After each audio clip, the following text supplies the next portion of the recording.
mistake. Dragnet was an underappreciated cinematic treasure, in my opinion. Joe Friday, just the facts, just the facts. Here are just the facts. Hospitalization rate is down from 18,000 to 17,000 mark. That is good news. Total hospitalizations down. We talk about the flattening of the curve, the apex. How long is it flat? When does it start to curve? We don't know, but this is a good sign today. If you look at the net change in hospitalizations, it's down more significantly than it has been, so that's positive news. 3-day average, which again is more accurate than the day-to-day counts. I'm a little skeptical about the day-to-day counts. This is all a new reporting system, but the 3-day average is more reliable.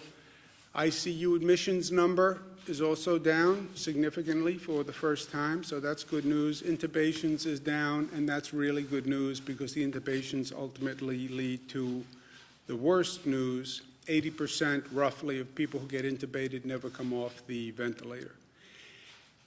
The number of new people who are diagnosed with COVID, about 2,000 still yesterday. So when you see the reduction in rates, remember what we're talking about. We're talking about a reduction in increases.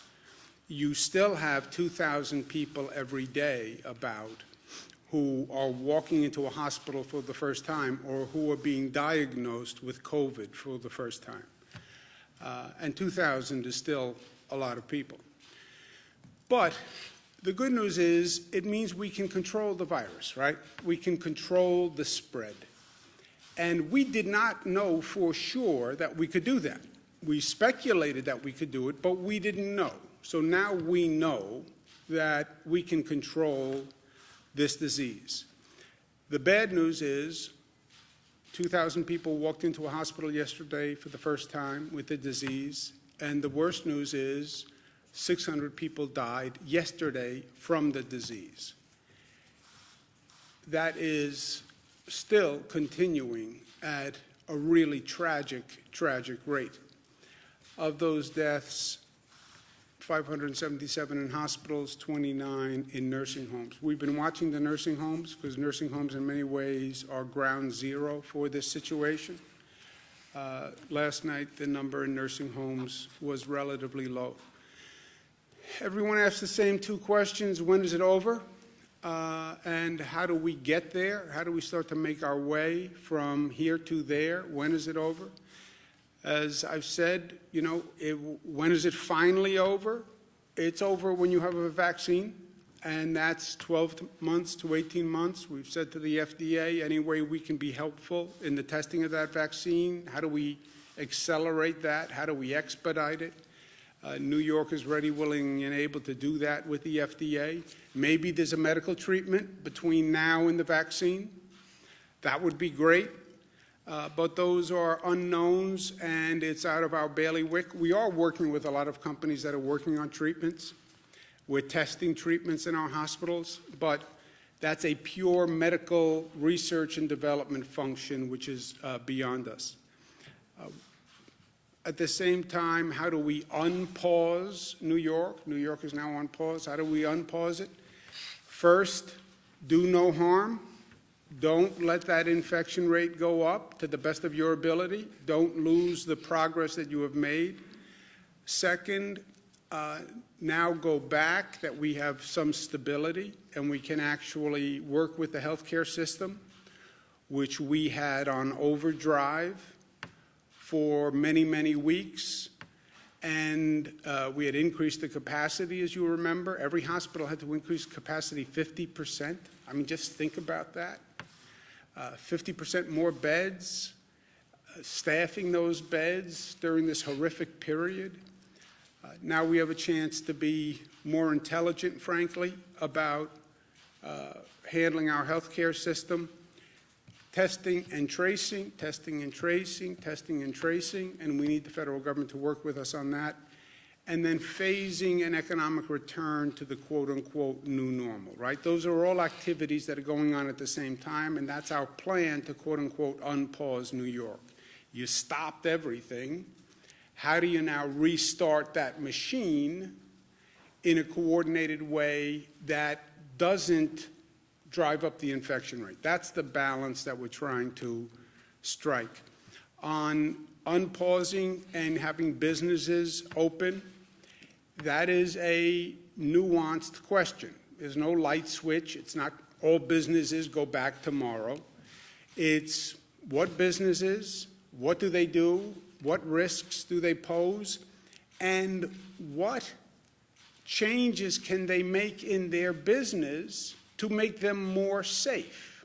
You know, this is not just government deciding. It's government deciding with private businesses who now have to take a look at this new normal, this new reality, and tell us how they think they can adjust to it. One of our questions in evaluations is, how essential is that business service, right? You have to start somewhere. Right now we have the economy working with what are quote-unquote essential workers. That's why the grocery store is open. That's why public transit is running. All right, so we want to start to bring the economy back, move up one tranche on how you define essential. What's the next level of essential businesses? Are there certain businesses that are inherently safer or can be safer? And then let's talk about how we reopen them and where we reopen them. And these are all questions that we have to work through on a case-by-case basis. But there is a matrix. And the matrix is how important is the business to society, how essential a service, and how risky is that business from a rate of infection. And obviously, the more essential a business, the lower the risk, the more they priority. And then how do you do it? You do it in phases of priority, and then you phase it up the way we phased it down, which is by percentages.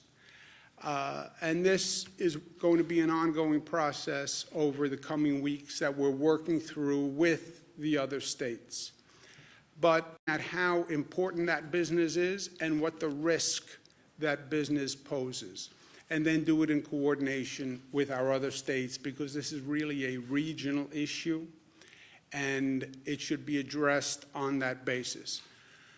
Coordinating with the other states doesn't mean we'll always be in lockstep, but we'll talk through everything first, and hopefully we're not doing something that's contradictory to another state at a minimum.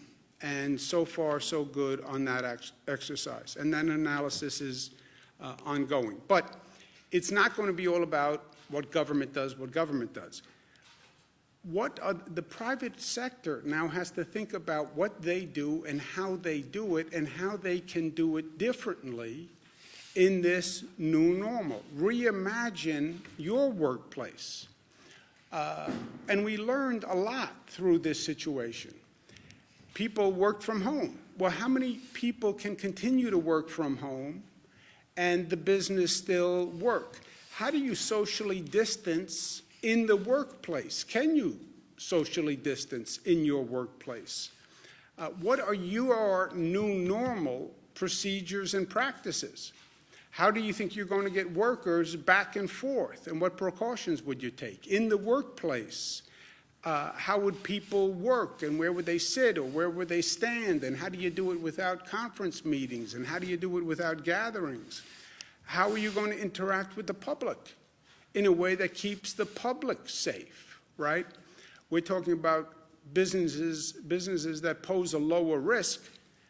Tell us how you intend to organize and conduct your business. And can you do it in a way that poses a lower risk? And what would you do with your workforce to make sure if an infection happens that we can jump on it quickly? And then as we're going through all this planning, this is going to be a moment of transformation for society. and we paid a very high price for it. But how do we learn the lessons so that this new normal is a better New York? And there are lessons that we must learn from this, because we do need to do things differently, or we can do things differently, and we can do things better. Part of the way across that bridge is testing. It is the single best tool to inform decisions and to calibrate all of this. This new testing world is a new frontier for all of us. New York State has been very aggressive about doing testing. We set a very ambitious goal when we began, and I'm happy to say they did it. We've done 500,000 tests in 30 days. That's more than California, Florida, and Michigan combined. And this is all about figuring it out first and taking a system that frankly didn't exist and creating this testing system and this testing regimen. 500,000 tests in 1 month. That sounds great, and it was great. It was a great accomplishment. And congratulations to everyone who put it together. But when you think of 500,000 tests in 1 month, and then you compare it to the fact that you have 19 million people in the state, you have 9 million workers, the 500,000 doesn't sound so big, right? So we have many questions to answer. Where do you test? How do you get the supplies? How do you coordinate the private labs? How do you coordinate the demand going to these private labs, right? Everybody wants testing. Private sector companies are calling for testing, and they're going right to the labs. Everyone is going right to these labs, and 50 states are competing, and the federal government is buying product from these labs. This has to be figured out, and it can only be figured out in partnership with the federal government. On top of that, once you go from testing, you have to trace every person who comes up positive. Trace means investigate. Investigate all those prior contacts. And then one contact, you test that person, leads you to another person. So the tracing investigators are really assembling an army that does not now exist. I spoke to the White House again this morning about it. I understand that this is a problematic area and the federal government's not eager to get involved in testing. I get that, but the plain reality here is we have to do it in partnership with the federal government. You're talking about supply chains that go back to China. A state does not have the capacity to do that. And there's no reason why you would have 50 states each trying to figure this out on their own, competing with the federal government, competing with the private sector. So I'm very much looking forward to the federal government's willingness to tackle this, understanding that it will be imperfect at best. But if we work together, we can do better than any of us could do alone. And that's what this is all about. You're not going to achieve optimum performance. You can't put together this national system with perfection. So people are understandably reluctant to get involved. But understanding the risk and understanding that it's never going to be done perfectly, if we work together, we can do better. And that's what we have to actually accomplish. We have to strengthen the healthcare system. Our surge in flex, which is the first time we've ever called upon all these hospitals to work together and coordinate. Every hospital was basically its own enterprise. And then we go back and say, well, you all have to work together and coordinate, and we're going to help you coordinate. It was first time that's ever happened. We understand about a stockpile like we've never understood before. We understand about sharing resources like we've never understood before. And we understand about sharing among states and how good people were to New York when we needed it, and states stepping up and sending us ventilators. And I said, New Yorkers don't forget, and New Yorkers are the most generous and most gracious, and we'll be there when people need help. New Jersey is still looking at their curve rising. The wave hasn't crested in New Jersey.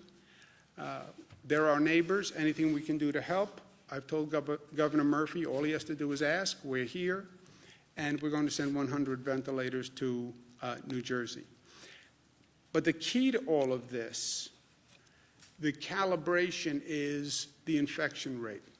And this gets a little technical, but I need people to really understand this. Why don't you open tomorrow? Because we're afraid the infection rate will go up. And everything we've been doing is to slow the infection rate. Well, how do you track the infection rate? We don't. We don't track infection rates. We see hospitalization rates, which are different. A hospitalization rate is a person who got infected and became seriously ill, so they had to go to the hospital. But we don't know how many people have been infected or are getting infected. We only know at this point how many people walk into a hospital, okay? Or how many people get tested in a nursing home. If you have advanced testing, then you'll have a better idea what % of your population has actually been exposed. That's what the antibody testing is all about. But the key is, as you're making this calibration on the reopening of the economy, as you're bringing more people out of their homes, how fast is that virus spreading, and how quickly is that infection rate rising, right? Dr. Fauci said early on that this virus spreads. It does it very well. And we know that, and we've learned it the hard way. The rate of infection is everything, okay? All those early projection models assumed a higher rate of infection, a higher rate of spread. That's why they were calling for so many more hospital beds, many more mortalities, because they projected a higher rate of spread. That has not happened so far. Caveat, so far. We've controlled the beast. We've brought the rate of spread down. If their rate of spread actually happened, we would have been in a much, much worse situation, and we would have been in a really bad place. I mean, their projections were staggering, and it didn't happen because we slowed the models. But remember what they were talking about. CDC, which is supposed to be the preeminent source, 160 million to 214 million people infected, they were projecting. That was only March 13th. That's what the CDC was projecting. You know how many 160 to 214 million are? We only have 328 million people in the country. They were projecting more than half of the population, and maybe 2/3 of the population infected. And that was only a month ago. They were saying 2.4 million people to 21 million people would be hospitalized. You know how many that is? We only have 900,000 hospital beds in the nation. They were saying, by their projection, a minimum of twice as many people would need hospital beds as we have hospital beds. Just imagine that. That was the CDC. The White House Coronavirus Task Force, the same thing. White House Coronavirus Task Force was saying 1.5 to 2.2 million deaths. Deaths. And that was the White House Coronavirus Task Force as of March 31. Okay? Best case scenario, 100 to 240,000. With mitigation efforts. March 31. Just over 2 weeks ago. So, and that's why all of these models said the same thing. They were all believing a higher infection rate. Now, and that's McKinsey, and that's Columbia, and that's Cornell, that's all of them. That's the Gates-funded model. They were all projecting a higher infection rate We slowed the infection rate by our actions, and that's why we're in a better position today. Now, what does the infection rate mean? And I know this gets a little granular, but people have to understand it if they're going to understand why we need to do what we need to do. The infection rate is how many people does one person infect, okay? How fast is the virus spreading from one person to another? And they talk about the R0 factor. The R0 factor is the projected spread of the virus, okay? If one person infects less than one other person, the disease is on the decline. If one person basically infects one more person, the rate of spread is stable. I get infected, I infect one person infects one. When you have a really situation out of control is one person infects two people or more, because then the increase is just exponential, and that's fire through dry grass. This is what they were all trying to project, and this is what we have to control as we start to reopen the economy. We say we turn the valve on the economy, we open a little bit, and we watch the meter, right? What's the meter? The meter is the hospitalization rate, or even better, the virus spread rate. So you start to turn that valve, you start to bring people out of their homes, you start to reopen businesses, you see that number going up, turn the valve back right away. And this is what we're trying to deal with going forward. And again, nobody has been here before, so we're trying to figure it out. If the virus spread increases to the place where one person infects two people, that is an outbreak. If one person is only infecting one other person, that is basically a stable increase. Ideally, one person is infecting less than one person, and that is a decline of the spread of the virus, and that's what we're shooting for. Just to belabor this one more point, where you've seen an outbreak epidemic spread, it's when one person is infecting more than one other person. That's when you're out of control. On the Diamond Princess cruise, the infection rate was one person infects 2.2 additional people. Wuhan was one person was infecting two people or three people. The 1918 pandemic, one person was infecting 1.5 to 2.8. On our severe projection, one person was infecting 1.4 to 1.8. On the moderate projection, one person was infecting 1.2 to 1.4, okay? What we've done, because of our policies, the close-down policies, I'd like to see that infection rate get down even more. The New York pause policies, the close-down policies, will be extended in coordination with other states to May 15th. I don't want to project beyond that period. That's about 1 month. 1 month is a long time. People need certainty and clarity so they can plan. I need a coordinated action plan with the other states. So 1 month, we'll continue the close-down policies. What happens after then, I don't know. We will see depending on what the data shows. What does that mean? Tell me what our infection rate spread is. Is it 0.9? Is it 1? Is it 0.7? Tell me what the hospitalization rate is. And then the experts will tell us the best course of conduct based on that data. No political decisions, no emotional decisions, data and science. We're talking about human lives here. As relatively simple and possibly annoying as it seems, wearing a mask is one of the best things that we can do.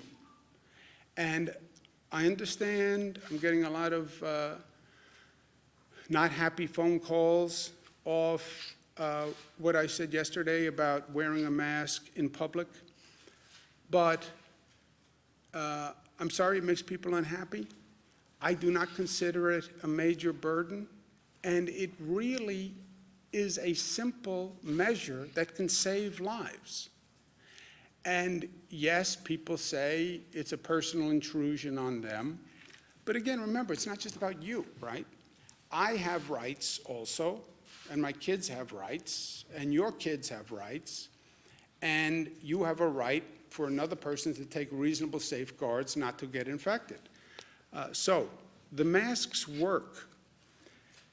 We said in public today, I'm going to include public transportation systems, private transportation carriers for hire vehicles, any operator of a public system, an operator of a private carrier, and for hire vehicles must wear a mask at all times.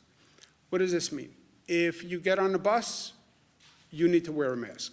If you get in a train, you need to wear a mask. If you get into a private car service, Uber, Lyft, the operator needs to wear a mask. If you get on a private bus, the operator needs to wear a mask, and you need to wear a mask on a private carrier.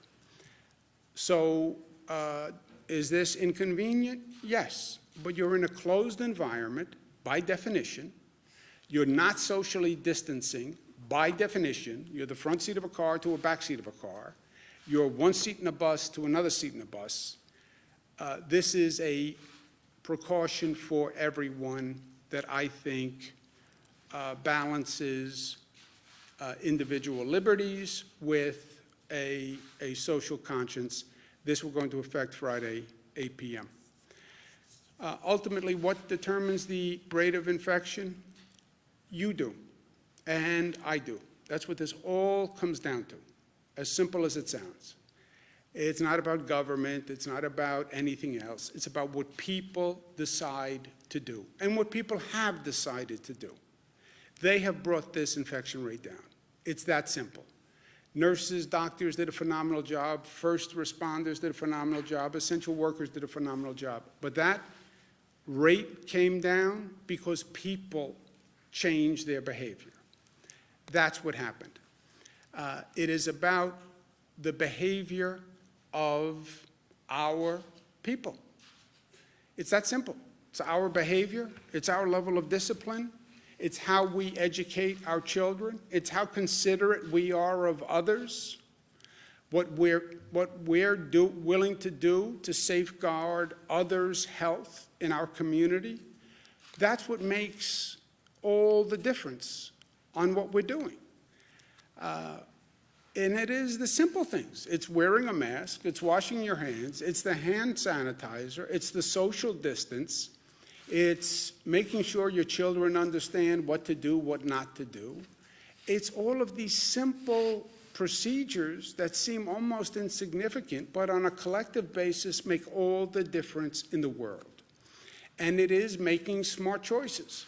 I want to get out of the house. I'm going crazy. I need to do this. I need to do this. I know, but be smart. Be smart. And engage what you're doing relative to everyone else and relative to the overall goal. But I will tell you, and I don't know that people truly appreciated this. I don't know that I did. Of all the unique aspects that we have learned going through this, the most positive and the most surprising to me has been how people have responded. The policies that I have communicated are not worth the paper they are printed on. I could stand up here as governor and say, we must do this, we must do this, we must do this. These are some of the most life-changing policies government has ever issued. Think about it. This is not government saying, here's your tax rate, here's age of voting. This is government saying, stay in your house, don't touch another person, wear a mask. Government, I don't even have the ability to enforce these measures on any scale if people said, I'm not willing to do it. These policies, which are difficult, which are life-changing, they are being implemented by people because people are choosing to do the right thing. It is that simple. And what this is all about today, the masks on transportation. I trust in New Yorkers. You know, I believe if the facts are presented to the people in this state, New Yorkers will do the right thing. What is the right thing? There's always a right thing. It is the appropriate path that is socially and morally correct. And New Yorkers have a very strong right thing quotient. They know what the right thing is when they hear it. And all I'm trying to do is give them the facts and the information to explain why I'm suggesting these actions. They decide whether or not to follow them. I can't put a mask on 17 million people. 17 million people will decide whether or not they'll do it. But they have done it because they have the facts, they have the information, they understand the risks, they understand the rewards, they understand the consequences, and what they have done has worked. And it's brought this state forward, and it'll bring this nation forward. And that's New Yorkers at their best. And that's because we are New York tough, and because New York tough is more complex than the word suggests. It's smart, it's united, it's disciplined, and it's loving. And New Yorkers have proven that time and time again, every day for 46 days. Questions? Governor, on the issue. 10 nursing home residents have died of COVID-19. Can we do this today? Let's try something new. Let's not all talk over everyone. I'll make sure we answer. I'll get to you to answer the question. And let's just start. You know what? Go to Jesse. Or let's go to you first. Okay. In Hornell, New York, at least 10 nursing home residents have died of COVID-19. Philmont, there have been at least 23 cases and 6 deaths at one nursing home. The state helped mass test 15 residents at a New Windsor assisted living facility. How many and which nursing homes have reported clusters, outbreaks, or requested mass testing from the state, and where are they? And is the state advising nursing homes facing outbreaks to open COVID-only units or transfer patients elsewhere? Which we've seen at least in a couple cases. I will get you. I don't know. We have hundreds and hundreds of nursing homes in this state. So I don't know what has happened in every nursing home in the state. I don't have firsthand knowledge of what happened with the nursing homes in Hornell, New York. But we will get you today a list of information by nursing home to the best we have. And as we get that updated, we'll get it to you. Jesse? On the economic toll of this, Mayor de Blasio is talking about a $7.4 billion hit in terms of tax revenue. Have you discussed help for the city of New York vis-a-vis that, as well as the 1.2 million people who are now applying for unemployment in the state? Yeah, Jesse. It's simple. Yes, we've had multiple conversations. It's not just New York City. It's Nassau County, Suffolk County, Westchester County. It's every county in the state. It's every local government in the state. And the short answer is we cannot do it. I have a $10 to $15 billion hole. So I'm not in any position to help any of them. That's why I've said this is where the federal government has to step in. And it defies understanding that the federal government is going to say, we've passed major pieces of legislation, pat us on the back, to protect the economy and move the economy forward, but you don't fund state and local governments? And when you don't fund the state and local government, it means the state and local government has to turn around and cut everybody that relies on them. It's not smart. It's not right. It's counterproductive. I understand you don't get the same political credit Myself as vice chairman, we sent a letter saying that to the administration. And by the way, I say it to my Democratic congressional members. I said to Senator Schumer, I said to Senator Gillibrand, you pass a piece of legislation that starves state and local governments, you're not helping the country. You're just not. Well, we have to get to yes. It doesn't matter to get to yes if the bill doesn't do what the purpose is. Bernadette? Just to follow on Marina's question real quickly, why has it taken so long to get specific information about specific nursing homes? That would seem to be in the public interest for people to know where people are dying. We're putting it together. You have to appreciate the practical reality here. That's why I say watch this whole reporting system. You have hospitals that are dealing with hell every day. And you're basically saying, make sure your report isn't late, which is what the Department of Health says. Nursing homes that are dealing with hellacious situations, well, make sure your report is on time. Yeah, and look, I've been on the phone with these types of facilities, and they say, I understand, make sure my report is on time. I have 7 people critically ill. I'm short-staffed. I don't have enough PPE, and you're giving me a hard time about reports. So in the balance of things, I understand the degree of difficulty. And how many nursing homes are there? 613. 613 nursing homes, right? So you're not talking about one phone call. But we are getting the data. It is coming in. When will we have it? Do we know? Today. You mentioned that there's, obviously the flattening of the hospitalizations, but we had yesterday the highest, or the day before, the highest number of positive cases since testing started. Are you concerned about seeing that number tick up, and why might that be while the hospitalization? The testing is not indicative of anything, in my opinion. It is not a random sample. It is a function of how many tests you are doing.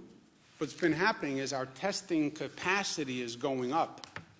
As our testing capacity goes up, the more tests you do, the more positives you find. Remember, the testing is not random. It's people who believe they are positive because of the circumstances. They were exposed to a positive person, etc. So you're getting people who you think are positive to test, and then the more tests you take, the more positives you're going to find. The hospitalization rate of any of these rates, the most indicative is the hospitalization rate. Because what it's telling you is these are people who are infected and were seriously ill.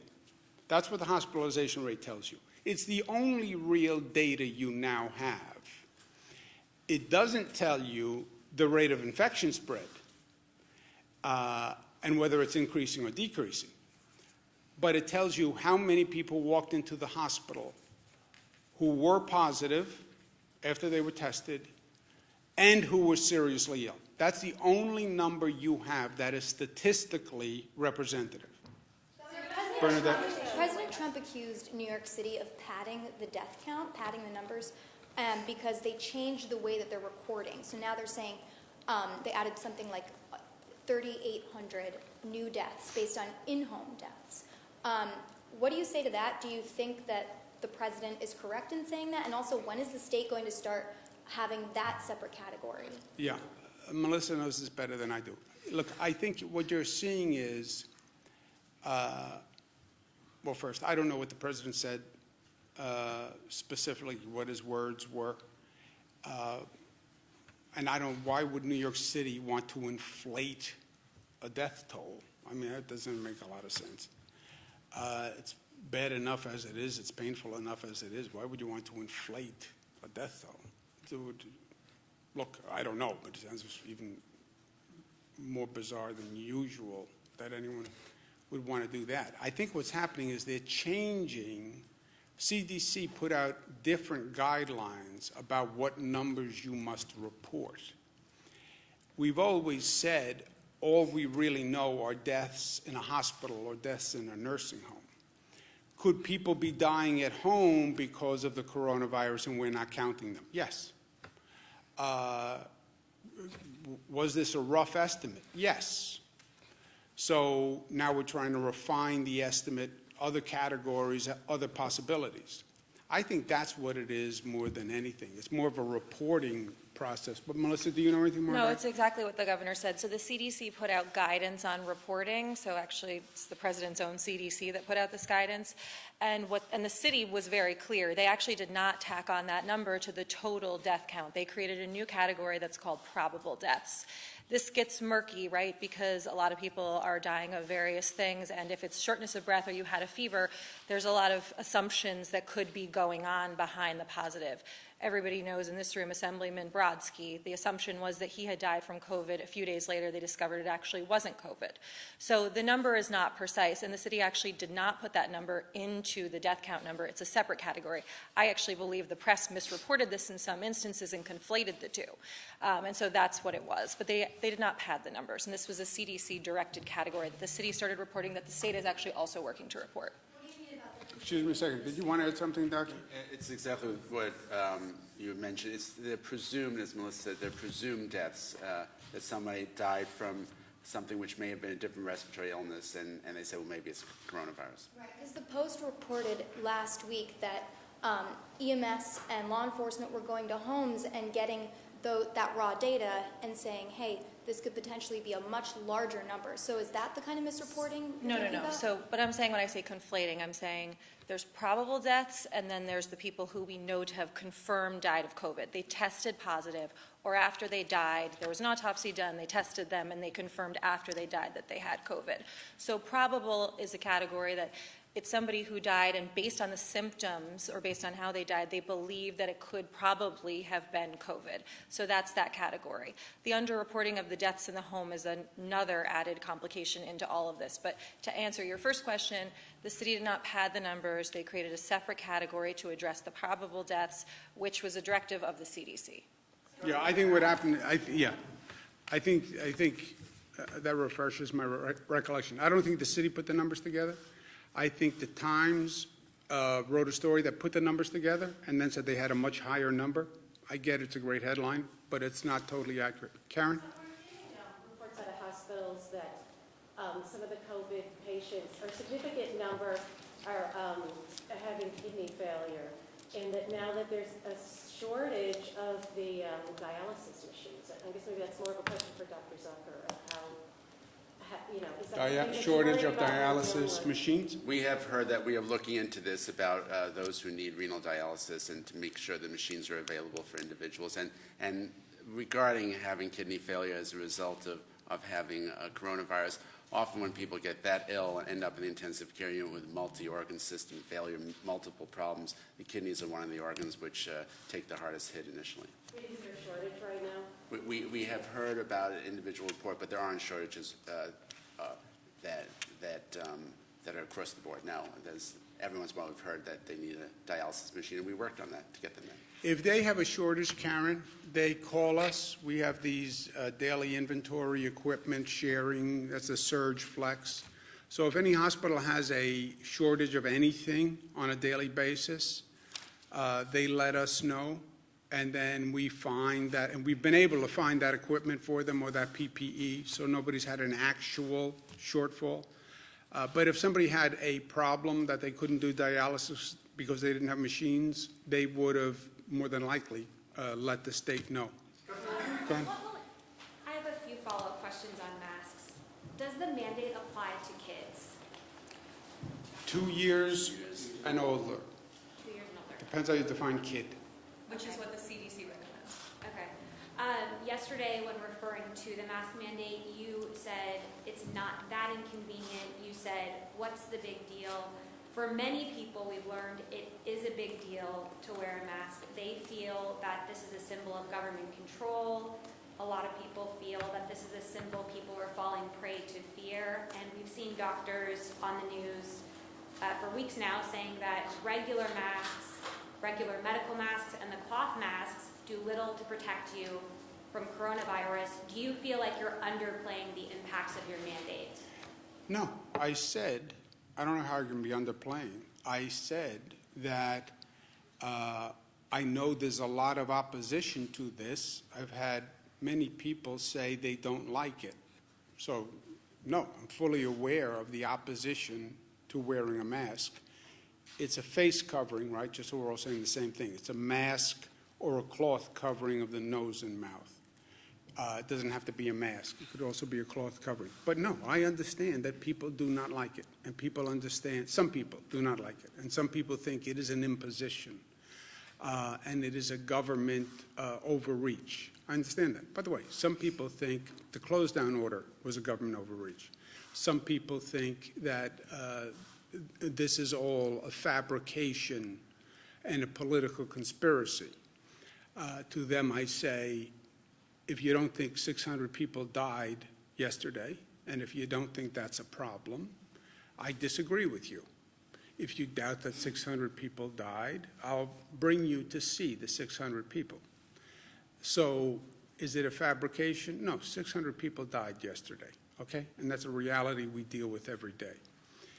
We want to see fewer people die. I'm asking New Yorkers to wear a mask, not just to protect yourself, but to protect other people from you. If you have the virus, you can infect other people. And you have a liability, a responsibility not to infect me because you're sick. And that's what a mask would help. I understand the opposition. My phone's ringing off the hook with the opposition. I also understand what 600 deaths mean. I understand the toll on the healthcare system. I understand the nurses and the doctors who are stretched to their limits. I understand the police officers who go out there every day and who are afraid. And asking New Yorkers to wear a mask at this time, I think, is more than reasonable. I understand that people disagree. Are you wearing a mask on the day-to-day? When I am in public circumstances, yes. Here in this room, no. Let's do someone who didn't ask a question. What will it take for us not to have to social distance? You've said that a vaccine can take 12 to 18 months. Is that how long we'll have to social distance for? You know, it depends on how good we are at reducing the spread of the virus, and we don't know that.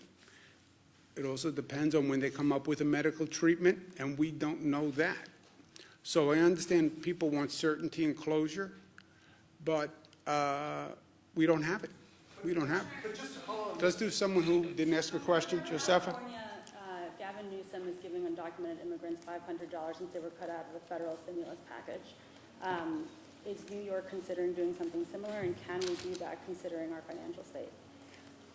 Well, look, we financially, if we don't get the federal government to actually pass a piece of responsible legislation, and I've said to to the extent they care for my 2 cents, our senators, don't pass a piece of legislation if it's not responsible. Well, then they'll say we didn't pass legislation. Yeah, say I wouldn't I wouldn't pass an irresponsible piece of legislation. Better than passing an irresponsible piece of legislation, right? If those are the options, life is options. So yeah, we are at a point financially where we have a $10 to $15 billion deficit. Yesterday I was asked about, well, why not just let the raises go through for state workers? When you are broke, it would be irresponsible to do these things. I do hope and believe the federal government should have a more inclusive policy. All right, let's do one. Undocumented immigrants, that there's no shot. Well, we're looking at it, but we have real financial problems right now. Hey, Governor, at a time when you're talking about the importance of regional coordination, it seems Governor Murphy is allowing state parks to stay open, yet here in New York State they are closed. Is that problematic? You know, as I said, there's not going to be 100% conformity of the plans.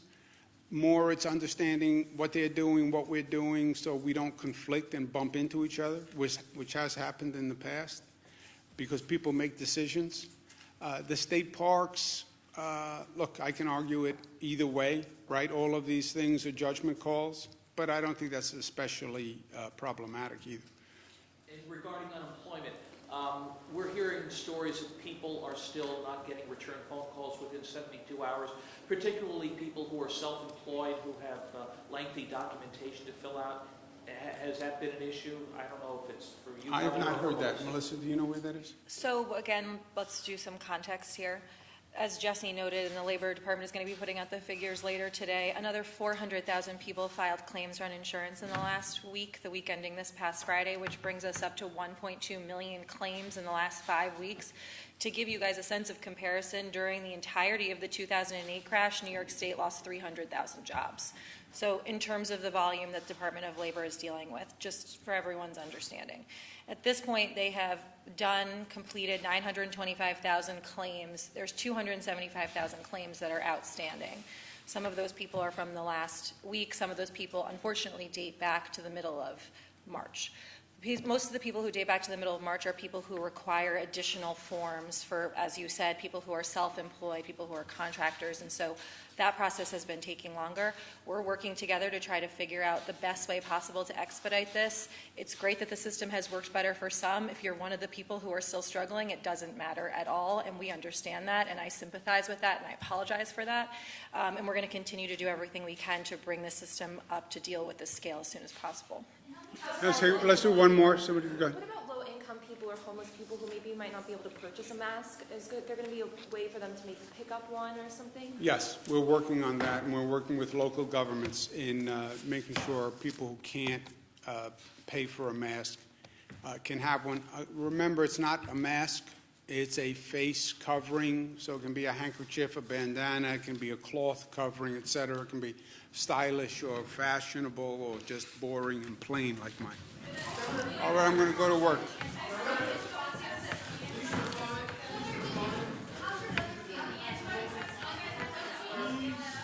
He's feeling better. Thank you for asking. His wife now tested positive, so he feels obviously. We're not sure how Christina, is my brother's wife, how she got the virus, but assuming he gave it to her because she was helping take care of him, he feels bad about that on a personal level, and on a practical level, he's sick in the basement. Christina's quarantined upstairs. They have 3 kids, so it's a practical hardship, but he's feeling better. Thank you very much for asking. Thank you.